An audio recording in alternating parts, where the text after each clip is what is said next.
Harsh Kapadia, thank you so much for joining me today. Pleasure. Welcome. Now, I'm guessing you've not read our call sheet, so this question might come as a surprise to you. I'm not going to be asking. That was actually a fair assumption. I have not read the call sheet. Then this will come as a surprise to you then. Look, we have a tradition. The way we normally start this podcast is because it's called Untalented, the podcast. Just so you know, the reason we called it Untalented is because we saw so many podcasts out there where people were put on stages to sound like gurus, and we wanted people to sound like humans. Because everyone begins as relatively untalented human beings. So the question is, Harsh, who was the first person that made you feel like you had talent? My mom. When and what happened? Probably it was sixth grade or something that she really pushed me into getting into art and signed me up to art classes and everything. And then I think after grade 10 for summer, I went and signed myself up for 3D animation to learn 3D Max. And I really loved it. It was weirdly enough very therapeutic. Not that I needed therapy back then, but it was very therapeutic. It kept me very patient. Anyone who's done 3D work, like it's hours of meddling and doing stuff, and after 10 hours of rendering, you might go, "Oh, this is not what I was trying." Yeah, I think it was their encouragement and the context. There's a cultural context behind that. In India, when you come from a family of lawyers like I do, the expectation sometimes is, of course, he'll do law. Yeah.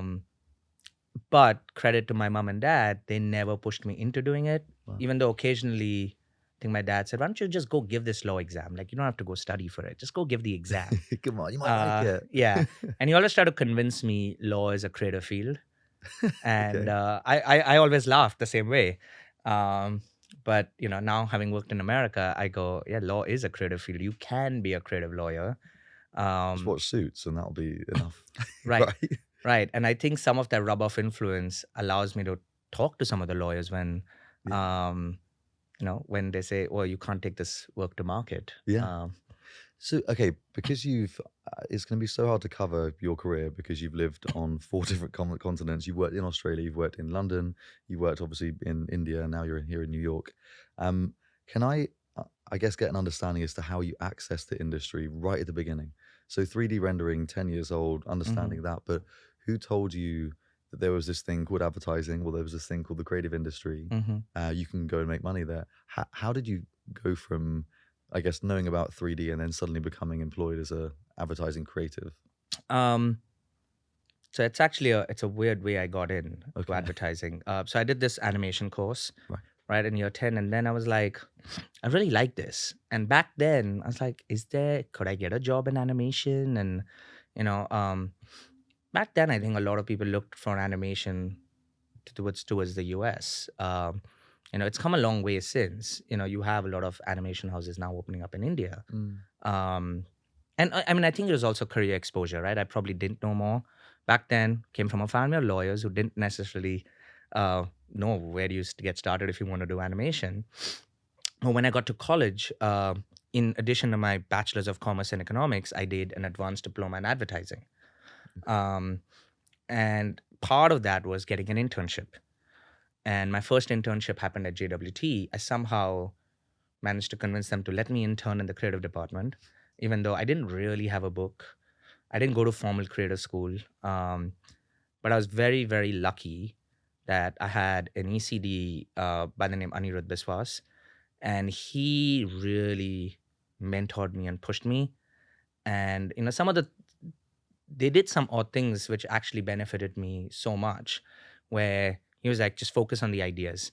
And then they would make me sit in studio between these 2 guys who had side bets. So if one taught the other one a shortcut, the other one had to buy him a beer. But who benefited the most was me, because I learned how to move fast in all these softwares. By the time I went in to learn the software, I was like, no, this is the slow way of doing things. Those guys taught me faster. And then with a mix of just looking at YouTube and learning from these guys in studio, I started learning how to use the software. That still wasn't design skills. It was more software skills. So yeah, I would give credit to my first ECD. And the managing director, Shumantro, of back then, he also was very like, no, give him a chance, let him run a project on, and I got to work on some big brands at that level Yeah. with an intern title. And they just kept extending me. And at one point they said, why don't you go full time? And I was like, I have college to go to. They were like, we will write to your college. You can come late to work. In India, I used to go just before 11. Because Arnie would walk in at 11. He's like, as long as you're here by 10:59, I don't care. But then we would work late. Right. Right. What do you think they saw in you at that time? Because I mean, you're giving a lot of credit to them, which I'm sure they deserve, but there must have been something they saw in you as a young intern. Mm-hmm. What do you think your superpower was, or the thing that they saw and went, wow, that's going to really grow? It's a curiosity and hard work. Right. I think I always had this thing of everything is possible. You don't have to say no to anything. If you want to get it done, you can get it done. And I think that came from some of my school and college days of, if you were like in India in school, you're divided by houses. And the house that I was in was kind of an underdog house. And for me, it was like, we're going to change it when I get to, being the house leader or whatever, which we have like proper elections. It's like voting and everything. And we got that. And I got the honor to be that. And then it was galvanizing the whole group to, how do we go from consistently being number 4 to number 1? And we got it to number 2,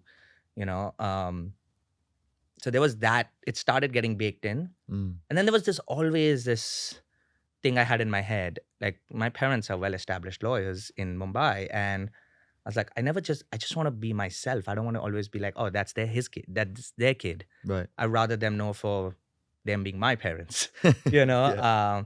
So there was that, and that was one of the reasons I didn't want to get into law.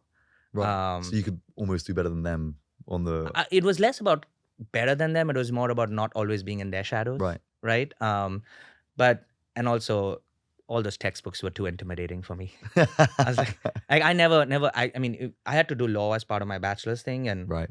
I never actually opened the book. It was always my dad. I would be like telling him, I have this, and he would tell me everything. He would just say it and I would remember it and then go and write the exams. Wow.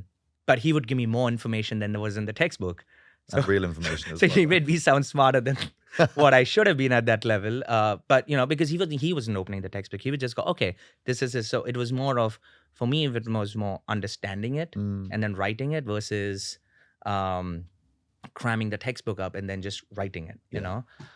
Do you think that the motivation, because obviously your career then moved to, was it Australia straight from there, or was it to New York? No, it was Australia. So what happened in your head? Why did you, as a successful creative person at, was it JWT at the time?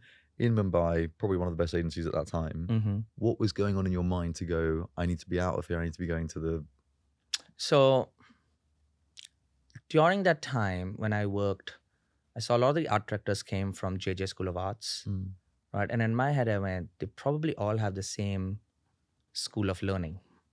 Like, they all come from the same place.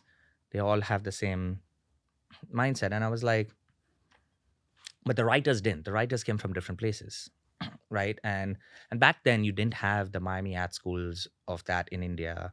You either went to IIM, which you go to another city and you lived there and you studied there, and I did Bachelor's of Commerce because back then I'd not, and as an Indian, you don't stop at a bachelor's. A bit of a stereotype, like you haven't yet achieved it if you just stopped at a bachelor's. And so I was like, I have to do a master's. Right. What do I do my master's in? Do I do a master's in arts? But then I started looking overseas. I applied in America, in the UK, and then I realized going, talking to a lot of people, you can actually work while you study in Australia. And I was like, in this industry, I've learned so much more on the job than academia, but a mix of two is important depending on how you apply it. And I think the most important is having the best mentors, right? Which I had in India, which is why I chose Australia, because I was like, I can actually work there with my master's. Okay. Not knowing the pressures of a master's or the pressure of the workload, but having worked in Mumbai, you can take on a lot of workload. Yeah. Like, just emotionally, mentally, you can take so much more and work at a speed that I don't think a lot of people realize how fast Mumbai is as a city. Why is that? Why is that exclusive to India, or more so than, let's say, a kid growing up in London? Why do you think the work ethic would be different? You have a lot of family pressure on. Really? achieving stuff, making it big. And I actually, funny enough, my parents didn't pressure me that much. Mm. I would say my mom always was very loud and proud about even the slightest achievement. Like, I very rarely took her compliments seriously once I started working, because she would make a banner ad be like a Grand Prix for me, you know. But I think being surrounded by that, and a lot of my friends, I have a big group of friends in India, and a lot of them were very, you know, encouraging, or and I say encouraging, and they've always wowed by the things I was getting to do. Mm. I probably was one of the earlier people who started working, like much younger in age. And I didn't do that because I had the financial reason. Actually, I was very lucky. I didn't have the pressure that I had to pay the bills at that age. It was more because I was just feeling very insecure. I don't have an advertising degree in creative, Mm. and I'm competing with all these people. I need to learn more. Right. I need to be ahead of it. And I would say I feel that even today, because new technologies are coming out all the time. So that's really not changed for me across my career, is I don't know enough. Yeah. Take me to Australia then. So I want to know, I'm getting the feeling of India was work ethic, right? That was, pace, work ethic, I guess understanding of the industry. What would you say you picked up the most from Australia that's kind of stayed with you? So my boss there, Keith Nicholas, who was also my mentor and actually continues to be my mentor, always told me, he was there for a very, very long time in one place. And he always told me, I've been here X number of years, but I'm always reinventing myself, right? You can never get comfortable with what you have done and what you have known. And I don't think I'd learned the reinventing thing in India. I had more learned of the more experience you get, you go up the ranks, Right. right? There it's more about the ranks, and how do you navigate through this massive population and stand out, right? Or in India they call something called jugaad, right? Which is kind of the MacGyver version of the MacGyver attitude of India, right? Okay. Problem solving.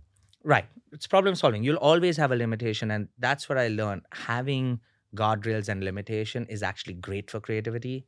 There's a bigger reason to have a creative answer. If you don't have limitations, you can just spend money. You don't have to be as creative. Can you give me an example of that? We can get to that when we get to London. Okay, fine. We'll do that. But even in Australia, right? Like everyone always said, oh, no one's paying. The thing we learned in Australia was we're so far away. None of the global people are paying attention. We can do something different and crazy. Yes. And we just didn't take life that seriously. Like we didn't act like we were saving lives every day Right. in advertising. Like let the people who save lives. We are going to have fun with brands and make them, entertain people so they love us. There was a degree of simplicity. Of an Australian fun, weird thing that happened when you were there? Fun, weird thing. That would never have happened in New York, for example. I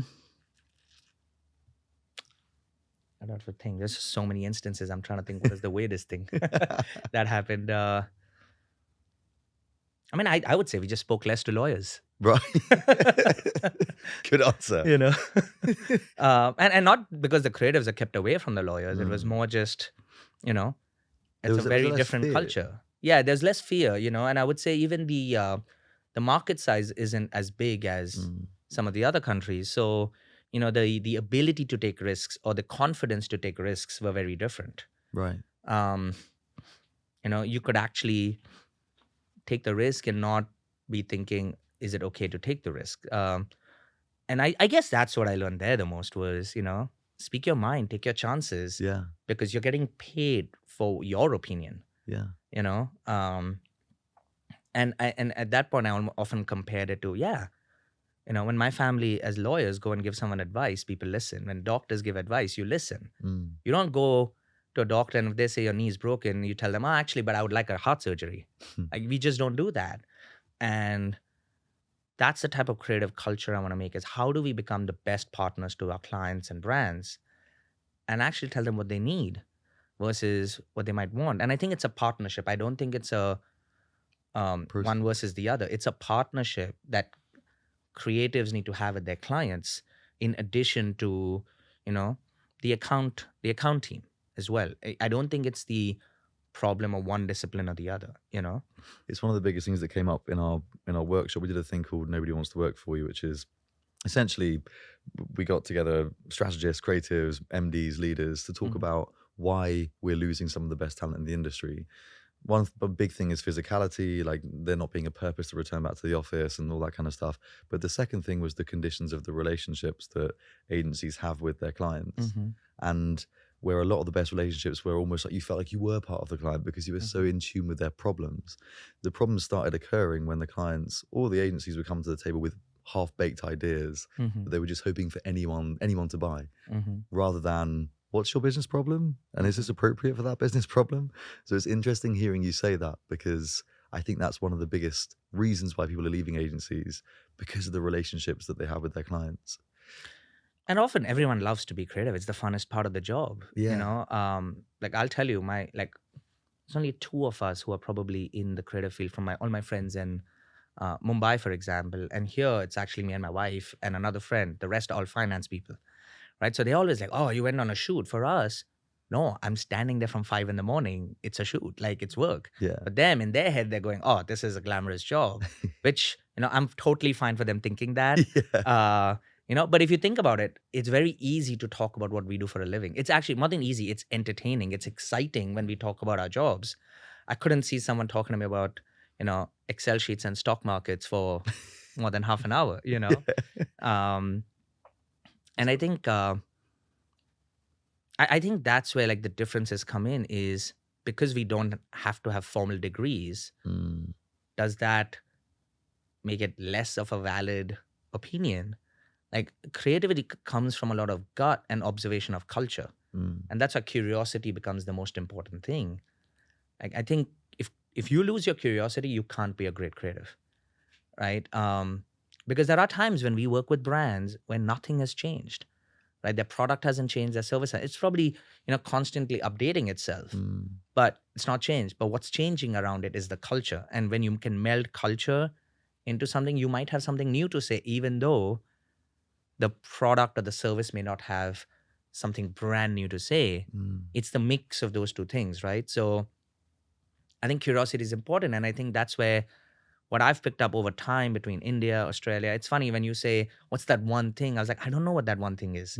It's how subconsciously I'm able to mix the different things I've learned over time from different countries, from different cultures, from different mentors, and different styles of working across different agencies as well. I worked in 3 agencies my entire career, between JWT, VML/VMLY&R, and now MRM, right? But they've been in different countries. Right. So that in itself, you could count as different agencies, but by name on my LinkedIn, it's just the 3. Yeah. Take me to London. Obviously, we're very familiar with London, but I'm keen to hear, what were you sold, or why London, and then what did you experience? So my wife comes from Calcutta, and Calcutta is very inspired by British culture, just from the past and everything. In fact, Calcutta has its own Big Ben. Right. A real Really? Big Ben. Yep. That's so cool. Look it up, Calcutta Big Ben, and you'll find photos. Is it bigger or smaller? It's smaller. Okay. But it's still called Big Ben. Okay. We should call it Small Ben, but Maybe more, medium Ben. But it's legit. It's legit. Like, but you'll Okay. see rickshaws and the Indian car makers and all around, driving around that place versus the red bus. Right. And so, and I was excited. I was doing really well in VMLY&R New York, and there was a point where Debbie Van Dieven, the global CCO, and Mike Wente, the CCO in New York back then, asked me if I would consider going to London. And the more convos I had with Debbie, it sounded like a really exciting opportunity. What was exciting? What was exciting was, VML wasn't necessarily a known entity in the UK back then. And I think that I noticed that kind of happened in the UK with digital first agencies versus, a more traditional agency. And just having my mixed background of JWT and VML, And I was like, okay, if I'm going to move, let's move to another country. And it was a bigger opportunity for me to run an office. Right. When I had the backing of the global team in the US. So it was an opportunity where I knew if I went there and one phone call and I would get the support I needed. It was a good place to learn how to run an office. It was also a transformation job. And back then, the merger wasn't a discussion. Right. It was happening. No, it wasn't. It Oh. happened after I got there. So you were just joining VML in your Correct. head. That's right. Yeah. What just like what did what gave you the confidence? Because was that not quite an intimidating suggestion that you were going to go to a country that you've not spent professional time in to then lead? Well, I'd done that 2 times already, right, with Australia and the US. Right. And I would say what gave me the confidence was Debbie and John Cook, the CEO of VMLY&R. The two of them, they had my back. So Right. I could actually be myself and try and create a culture that I wanted to build, knowing the global vision, you know. And I think that's the most important thing. When you have people who support you, who surround you and support you and let you do your thing, to me, that's the most important thing, because then you're not in the worry or fear of, am I making the right decisions? And you do have the opportunity to, you might fail, but there's somebody always there watching out and saying, okay, advising you on, not telling you, but advising you, right? I think there's a big difference between advising and telling. And I see that and Debbie is a mentor for me even today. That's what gave me the confidence. Like, I knew if I was going wrong, they would step in and correct me or help Right. me. And I think that trust in Debbie and John is what I was like, yeah, let's do this. What was the global vision at that time? Because that, again, one of the things that came out of our workshop was a lot of the best creatives leave an agency because they're so disconnected from this vision of the creative agency. It doesn't really drip through into the actions of their work. Do you remember at the time the vision of the business of VML at that time? Or I guess and did it shift when they suddenly said to you, hey, this is done, and by the way, we're merging 2 companies? Did that then change? And did the game change for you, I guess? I think because of the types of places I worked in, JWT in India was one of the top brands, top agencies to work for. I mean, households in India know JWT or in Ogilvy, right? You don't have to be in advertising to know that. But in Australia, JW Melbourne was an underdog, and that excited me as an opportunity and back then I was a junior, and I was like, if I can put some work out there that could get famous or win awards, is that how I make myself legit? That's where it started, right? But it wasn't just the ideas. I had the right people surrounding me who helped me get those ideas to market. Like, I had a very supportive mentor. I had a very supportive ECD who was like, no, we're going to push for this idea. In fact, we had one idea one time in Australia, and I go back to Australia because it adds up. We had an idea that a client wasn't really buying into, and the CEO of JWT Melbourne back then, John Guttridge, was like, that's okay. Let's take this to somebody else. And we pitched that idea to Victoria government for road safety. And and John, like, you have 24 hours to buy it, or we're taking this to another one. Wow. Because they weren't a client of ours. We were being proactive. And they bought it. They bought it, and we made it. And it's funny, it got a lot of recognition for JWT Melbourne. For myself personally, it did wonders for my career, but it also made us the agency on roster for all Aussie government clients. Wow. Right? So what that means is you can now be invited for more government pitches. And we did win other government pitches, which I may not have worked on all of them. I worked on some of them, but overall, it opened the door in a different way. So what I picked up from there was the value of the creative product doesn't have to be an end with that one brief, So that's that learning I kept going on. And when I, went to VMLY&R, there was a big thing about connected brands, like creating connected stories. And to me, that went from writing manifestos and TV first to let the idea really bring to life how we bring this to life, what channel leads the way, etc. Right? And And there was a mind meld for me of these two cultures. So for me, it was how do we make VML London more creative, through the most non-traditional thinking. And then when the merger happened, it was just party to my brain. It was like, now culturally, both my worlds are combining. Right. This is exactly what I want to play with. It's do the best idea that's perfect for our partner, our clients, How does Yeah. that, can you remember how that granularly played out? So what's happened here is you've got a digital first agency, VML, merging with what would have been called Rainey Kelly, Rolf Campbell, Y&R, Y&R, yeah. Young and Rubicam, right? One of the longest acronym names in the industry. But what they stood for were, brilliant British ads in the UK, right? You had Lloyd's, I think they lost Lloyd's, I think just before that merger. What was happening within the agency to then get to the connected sort of brand thinking? Because I can imagine there was so much tension when you bring those two worlds together. You've got big traditional TVC thinking creatives, and then you have people that make apps, websites, and really put things in front of eyes on digital platforms. Where was the tension, and how did you kind of navigate through that?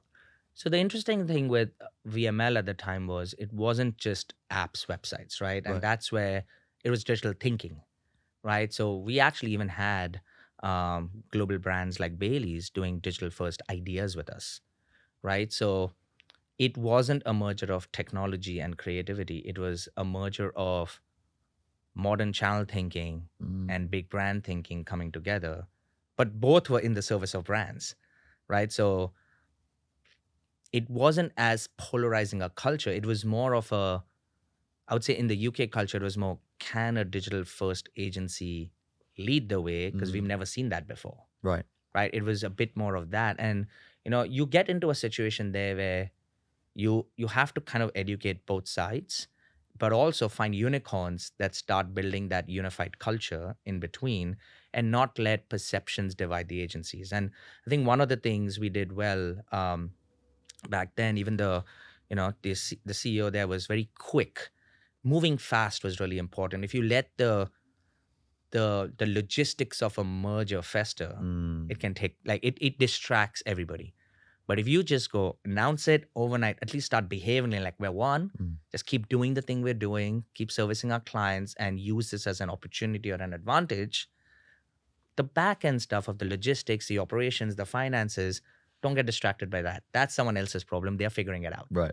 As long as the idea is strong, we can do anything. Right. And I think that was really important. Like, it's a small little thing, but the CEO back then literally was like, we're going to announce this tomorrow to the rest of the agency. All their desks are going to be moved overnight. So we're all sitting together. There is no, and at the time, everybody was like, that's crazy. And I was like, no, we're just going to keep moving on. Like, if you're not telling people your desk is going to change, you're not letting people worry about who they're going to sit with. Yeah. Wow. So, sometimes things like that change human dynamics versus, I know sometimes you always say, give people time to think and register. Sometimes you don't. I mean, if you think about what we do for a business, brands don't have hours to convince you to love their brand. You build that relationship over time, and it's the touch of multiple things that build that relationship with the brand. It's human psyche at the end of the day. There are 100 people talking to me. Why should I remember you? Yeah. Okay, so take me from, I'm going to ask you that question again about London, which I've already asked you about Australia. I feel like you're going to have a clear thing to point to here. But if you were to say London taught you one thing, or your time there, what would you point to, do you think?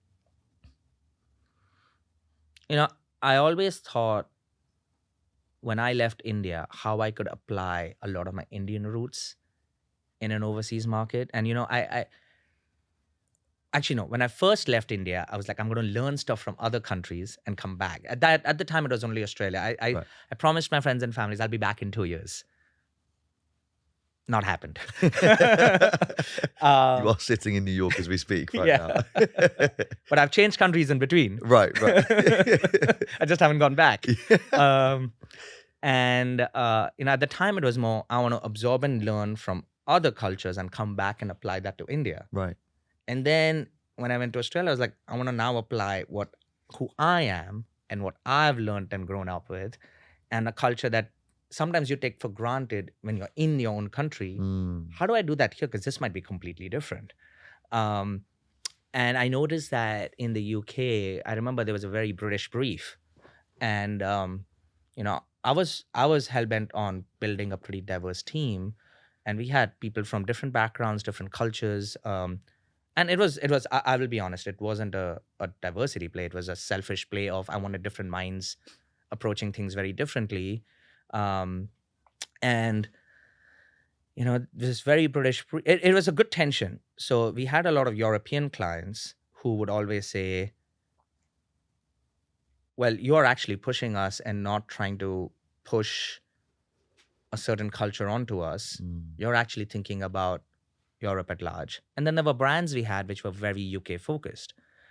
And we would have a very British team on it who grew up in the UK, lived the UK culture. Like you couldn't mistaken them for any other country, Right. And then I would occasionally put in another team that actually was very new to the culture. And there was sometimes there would be this discussion of, well, why are we putting that team? They won't do it the way Yeah. you'd have a local team doing it. And I was like, well, actually, I take a lot of Indian culture for granted more than, and the pressure was on me when I lived in Australia and the US to learn the culture. I could be living I still do talk about cricket, but I could be living in the US and just talk about cricket. Do I religiously follow some of the other American sports? Probably not, but I follow the sports in a way of knowing cultural nuances, right? I surround myself by people who do talk about it. So I know what's happening in culture. Yeah. And so to me, it was like the pressure was on this Italian team to figure out the culture and maybe find a nugget in something the Brits took for granted. Just for context, because I read this in the article, which I really want to speak about in a second. Mm-hmm. This is a very popular British show called The Great British Bake Off. Yes. Brief, right? You couldn't get, I don't think, any more quintessentially British, maybe EastEnders if you've ever watched that program, than that. So what you're talking about here is instead of using the classic British team from the department, you've gone to an Italian team who probably haven't even watched the show, or they've maybe seen it. Oh, these were two very completely different instances. Oh, okay. Oh, these are different These are different instances. But that was another example of you applying this way of thinking, where it was like, I'm going to use somebody that's seeing this almost for the first time through a brand new lens, rather than someone that's been conditioned to understand these things. So therefore, they might spot something new. But this is a different story. So I'll let you carry on with this one. Yeah. Okay. This one came from a different bit. So we were at the time, we just won the global Bailey's account for digital-led thinking. Okay. And through the pitch process, I was like, this client's just amazing. They're going to let us do some amazing work. They want to push the boundaries of, what Bailey's has been and what Bailey's can be. I just love these clients. They were just so inspiring, and they were very empowering as well to push them. And it was a great partnership. And at the same time, I was guilty of having burnt a plate of nachos. Okay. It's like, that's that bad. I was like, this is embarrassing. I couldn't have burnt a plate of nachos. So I tried to fix it. I was like, there's no way my wife can find out I burnt nachos. Well, to my defense, I was really trying to melt the cheese perfectly, and I overdid it. Okay. That's my excuse. But, no, fair enough. Understandable. And I was telling the team about this, and I was like, you know what? I wonder, there's so many shows nowadays on baking, and Bailey's was moving to a direction of being a treat, not just a bottle, but actually being a treat, which means you could have more use case occasions of desserts and coffee and all that stuff.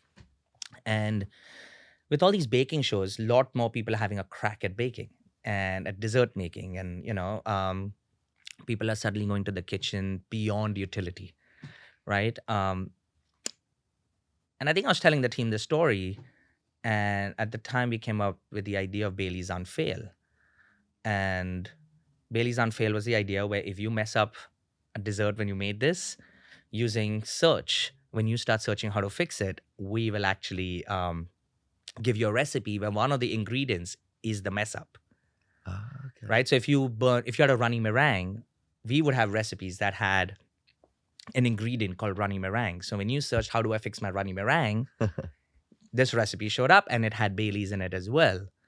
And that's where it was one of those things where you mixed a human behavior, which wasn't on the brief. And what's happening in culture of, there are a lot of baking shows coming out, and Great British Bake Off was there. It's a legendary show. Yeah.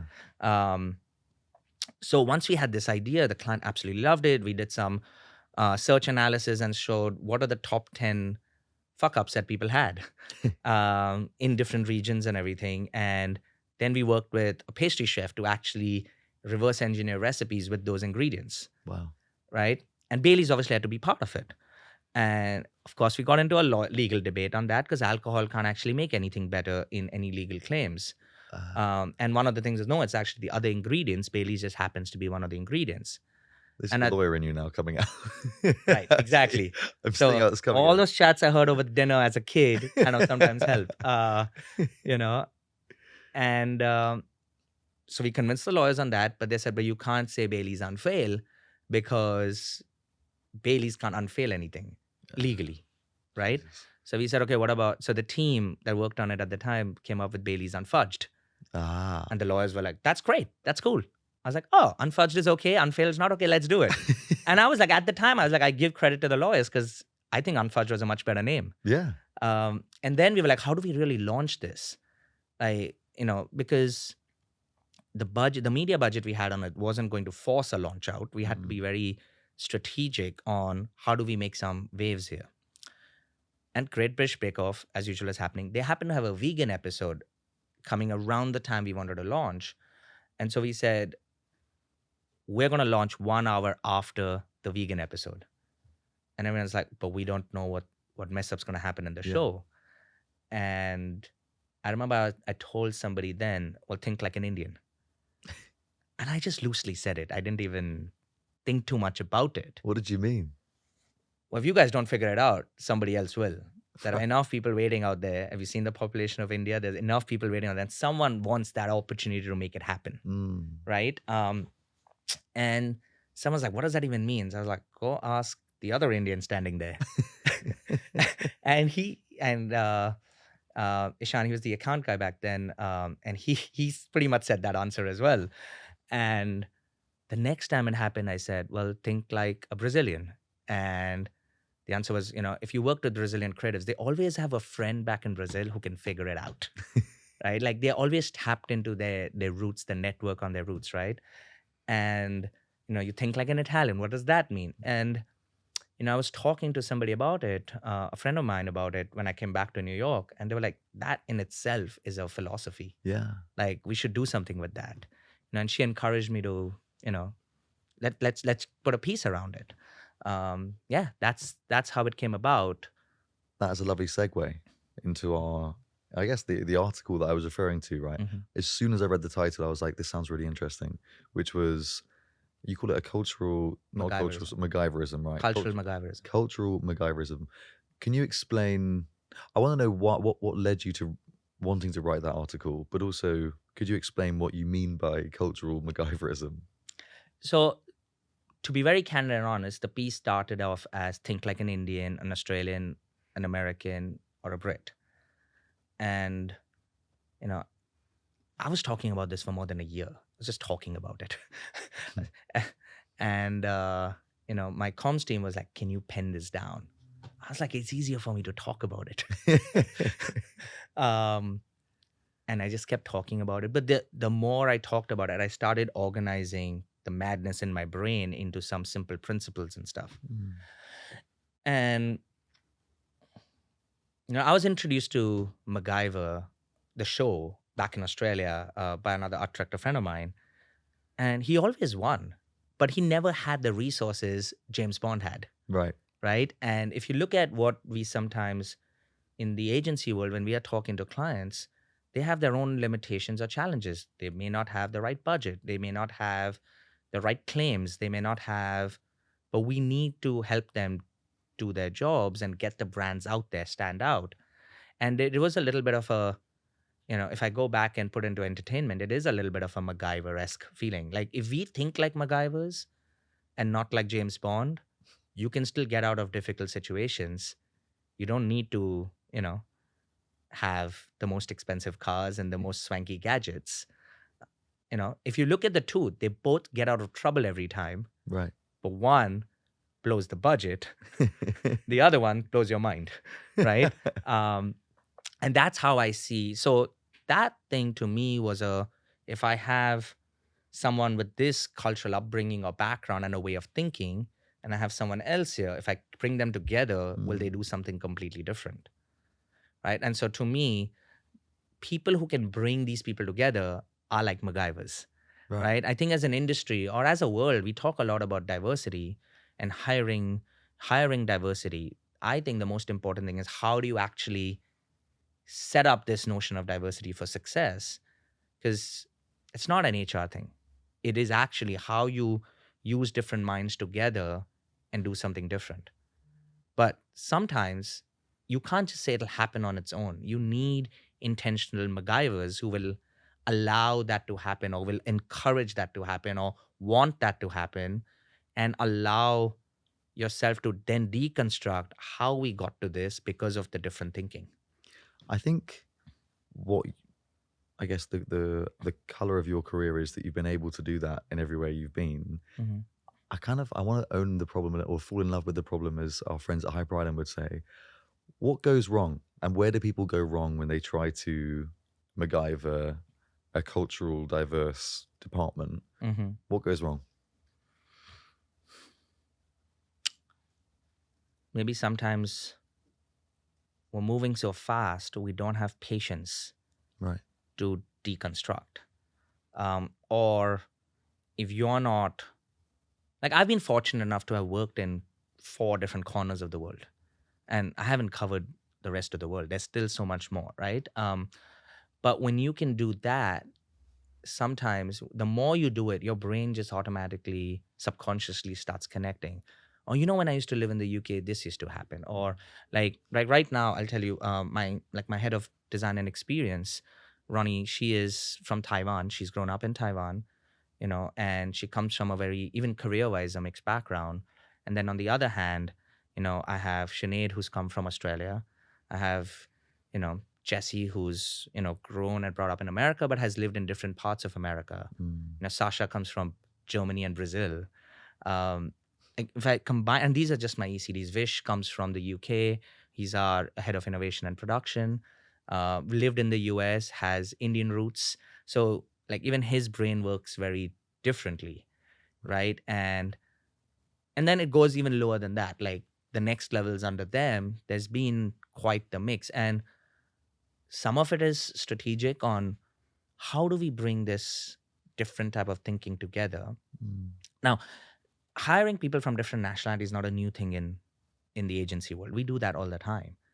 The key is how do you embrace what they and the ways they have been working and apply that here, right? So I'll give you a classic example of, what's the point of having somebody who's worked in, say, an Indian and an Aussie culture, and you just make them part of the US system, right, of working. Instead, in markets like India, they're used to working very fast. How do you use that to apply that to something here? Or, how do you use like the Aussie way of thinking on how they do ideas, but then don't cramp them in what works and doesn't work in America culturally in a process. Right. How do you adapt some of the processes to help the creative juices to continue to what they've learned and done versus forcing them to adapt? The focus should be more on be curious on the culture, learn the culture, but then think the way you used to think. I hired you because I loved your work when you did it there. Yeah. I want that type of work, but in the cultural context of here. Right? And I think that falls on a little bit of, people like me, the ECDs, the CCOs, the creative directors to allow that to keep bubbling up. The planners can help a long way in that as well, on dissecting some of that as well. I think that's where it comes down to, Really and the agency has to be open to, being a little bit more open with processes. So you allow for a more flexible style of working. Yeah. Why here? Why New York? What sort of draws you back? Because this is the third time you've been back here. Second. Second. Feels like the third. So why do you keep on coming back here? I mean, the last time I came back we came back as an emergency. Right. And my wife was more comfortable having our second baby here because we had the first and it was an emergency, but because of health issues and stuff. But what do I love about New York? I think everything is possible. There's just this competitive spirit in New Yorkers, right? Like you want to win, like you want to push hard. I mean, I guess there's an extreme in New York. There are the people who want to push the boundaries. Like there is this expectation of a New Yorker to be constantly being on the edge, right? And then there's the other New Yorker that's just going with the flow of New York, right? And I guess growing up in India, I've always been competitive and encouraged to be competitive and excited to be competitive. It doesn't emotionally help when you don't win, but and sometimes I guess I end up putting a lot of pressure on myself on, have to push. And I guess New York continues to fuel that. Yeah. What would you say the biggest difference is between New York and London? I think the work culture is different. In what way? In advertising, we act like everything is an emergency and everything is urgent here. I guess in the UK, we do marketing. I would say there's a little bit more of that. But I think that also comes from a country culture. I don't think that's a industry thing only because they're both very creative cultures, right? So it's not that one's more creative or one's less creative. And I would say New York probably or the US culture has a more openness to constantly adapting new technologies or new ways of working. I think the UK takes a little bit of time to do that. Because we've always done it this way. Yeah. So why do we need to change it? It's working. And I feel like a country like the US and even particularly New York, you always have someone having a side hustle that's dreaming of overthrowing some giant, right? And just that confidence gives you the permission to go, no, don't take for granted just because you're number one right now, you'll always be, right? So there is this nice tension I like in the challenger mindset that exists within New York that allows for that. I wanted to ask about harsh 21-year-old in 2023, which is a very strange way of positioning this question. But if you were speaking to yourself now as a 21-year-old, what advice would you give that person now? And would you predict or would you suggest the same sequence of countries that to work in, or would you change that? It's worked out for me till now, so I don't know if I would change the sequence. Okay. I guess if it didn't work out, I would probably change the sequence or picked a different country. I've been very lucky that it's worked out, and I give a lot of that credit to the people I've had the chance to work with, the mentors who've always watched out for me, and at least let me always think I'm doing the right thing and given me the confidence to keep doing whatever's, I guess, working out. And letting me learn from the mistakes I've made, The 21-year-old me, I would say, just keep looking and finding for the best mentors. Right. They don't have to be the most famous people, but they need to have been people who've learned their way to where they are. And I don't think one mentor is ever enough. I mean, I'll be honest, I've lost a little bit of touch with Anirudh, my first mentor, but I try and catch up with him very rarely, but I try, Keith, I'm still in touch with, Debbie, at VML, and Ronald now, my CCO now, is a huge mentor for me. I mean, yes, he's my boss, but, I will sometimes tell him, okay, let's park the boss thing aside. I need your advice on this or that. And he's always like helping, and I think that's really important. I mean, even at MRM, like even it's not about the layers or levels. Yes, there is a process on how you get your work approved and everything, but My door's always open for the junior most talent to come and talk to me. They can always set up time with me. In fact, sometimes I'll do I need 15 minutes one-on-one with every single creative every 6 months. Um, and I think that's important. And I see the importance of how lucky I was to have done what I've done for my career, because the mentors I have. And, I know there's a big debate about the in-office and not in-office and all that stuff. But I'll be honest, I don't think I would have got my internship at JWT if I was remote back in time, because I didn't even come from ad school. I didn't even have a proper portfolio. It was somebody who gave me a chance to prove myself for a few weeks and then said, no, keep coming. Right. And that's where and how I started building my book. And That would have been weird on Zoom. well, on Zoom, I wouldn't be given a chance, right? Right. Because they would have looked at my book. They would have looked at, met me for 30 minutes and that's it. Yeah. Even in Australia, I kept bugging Keith till he actually got me in for an interview. That wasn't a transfer from India. It was just a coincidence. And then after that was always a transfer. I think the thing I'm really picking up from you just on the advice to a 21-year-old is it's not actually just the process of looking for mentors and being open to it. I'm picking up an ability to be vulnerable, actually. And what you're saying to me about having a mentor now that might be your boss, but in the moment he's not, is an ability from you to be vulnerable and to open yourself up for feedback, criticism. And I think that's the kind of that would always stand the test of time, I think, is having the ability to be vulnerable in those situations, because that's where the growth is. And I think that's it's a really nice thing to sort of take from this conversation. I want to move us into... just one other thing as well. I learn a lot from my ECDs right now. I learn a lot from Lisa, who does my creative operations. Like, they all have different perspectives. And I often tell them, you are not hired to just listen to me. You are hired to tell me when I'm wrong as well. Right. Like, and they're almost my advisors, in that sense, because they've all had different experiences to me. And I want to take advantage of that and build a stronger culture, which in the larger scheme of things is good for all our teams that work under us. Right. That's really helpful. So I want to move us into Nobody Wants to Work For You, which... That's probably true. Yeah. It's because that's what everyone said about you, Harsh. Yeah, right.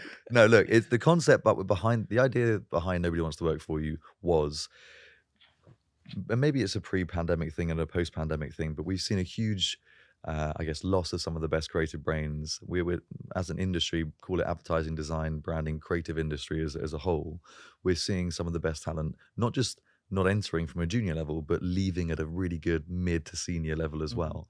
Where are they going? Why are they going?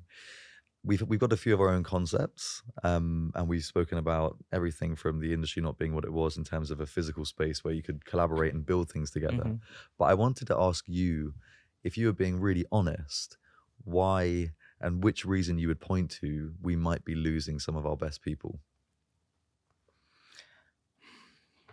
I think there are quite a few reasons. It's not just one or the other. I mean, I think one of the things probably is, and I would say from a creative perspective, there's a lot of pressure on creatives. The ambitious ones pressure themselves a lot as well. We're not, there are times when we could just do whatever we need to do and get out. But we're constantly pushing ourselves because we feel that's how we're making our mark on the things we do. I mean, yes, you could say we want to act like, we think like we're artists, but we are commercial artists. Right. It's interesting. Even in India, when you go to study, it's called commercial art. You are an artist that needs to move a business, right, versus an artist that's just doing art. But along our career, as a creative, you're always told to push, fight for your creative. And then suddenly one day you're told, deal with being responsible, But what is that responsible, right? Like, do you speak your mind to your clients? Do you really become their true partner, which is what I think is our job? But how you do that, right? Like, if you look at the other disciplines, they have more client exposure along their career than creatives do. Right. And in some cases, there's good reason for that. Like, there are times when there are things I may not tell my junior mid-level creatives because I don't want them to worry about that when they're ideating. right?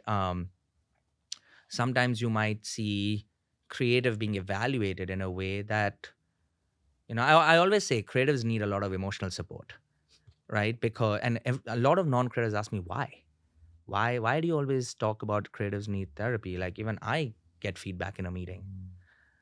And I was like, how many times do you face rejection in any meeting in a given day? Creatives are facing rejection in almost every meeting. As they come in with an idea they truly believe in, they're excited to show it to their ECDs, to their CCOs, to the broader team of all the planners and the data team and everything. And the minute you show a piece of creative, everybody has an opinion, right? And as a creative, you know it's not an attack on you, but it's an attack on the work, which kind of is an expression of you, right? And it's a very tricky thing to say. It's not. We all know it's not personal when people are giving feedback to the work, but there is this emotional connection that every passionate creative has to the work they're presenting. Like, I'll often ask the teams, like, don't show me work that you don't want to make. Because if I buy that, you're going to be stuck selling it. And then if a client buys it, you're going to be stuck making it. And we never want to tell our clients work that we are not proud of. Yeah. Right? That's our responsibility. But now that comes with its own pressure. Are you doing the work you want to make? And is it right? Is it wrong? Is your CCO going to buy into it? Then is the broader team going to buy into it? Is the client going to buy into it? And then in some instances, you put into testing where a potential consumer tells you whether you're good or not. So think about how many rejections the process has on creativity, right? And then also in every meeting a creative shows up to, they could think they're going to have the best meeting. Like we walk in thinking we're going to have the best meeting. I'm proud of the work. And you could suddenly get told, no, it's completely wrong, Right. And I think the one thing I keep pushing the creatives now on my team is pay attention to the business side of the industry as well. So when you get to Creative Director Plus, it's not a sudden shock. Yeah. And actually the more you understand it, you're going to have more rational reasons to why one should buy this crazy idea. So it doesn't just feel like a gut instinct, right? There is a reason behind it. Like the idea can be the craziest idea, but you have a rational reason, it won't feel as crazy for people to feel like they're taking a bigger risk and buying the idea. I really like that. Before I let you go, because I want to ask you one last question if I can.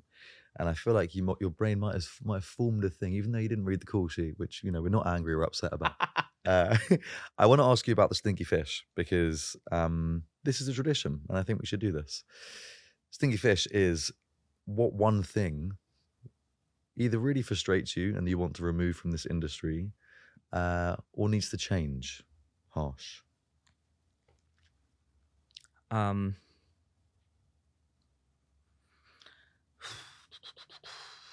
to think what I can say.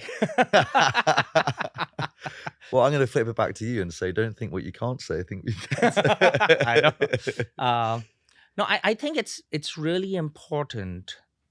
I would say, the lately the one discussion I've been having with, with some people is, I want to actually put non-creatives through the paces to experience what it is actually to be a creative. I don't think any inspiration deck can teach you that. I could show you work that wins at award shows and inspire you on the type of work we want to sell. But, at some point, people need to realize why creatives need a little bit of time to actually go think. Actually, creatives might need the space to go somewhere and tune out from day-to-day life, because that's what informs your ideas, and yeah, sure, there's a lot of conversation around, AI technologies coming in and, and how things will get even faster. I want to take a beat and make sure it's not about things are going to get faster. So you give the creative, we can pile up more work on the same creatives. We should take advantage of, if execution is going to get faster, give the breathing room to actually think, actually challenge the work, because the creative process, as you get more senior, you are filtering your own work before you and bringing it to your CCO or to the wider agency, right? Or you sometimes just need the time to go a bit of back and forth with your partner before you feel like we've cracked something, right? And I think as these technologies come in, we shouldn't get distracted to say, oh, we can streamline the timelines, cut the timelines down. Actually, no, it's it's still giving it the time. It's just your bucket of time might shift and change. Mm. Because you could have the best, and Vish will often say this, my head of production and innovation is, yeah, we'll make everything look good and great. But if you don't have a great idea, is it going to be memorable? Yeah. Right. And that would be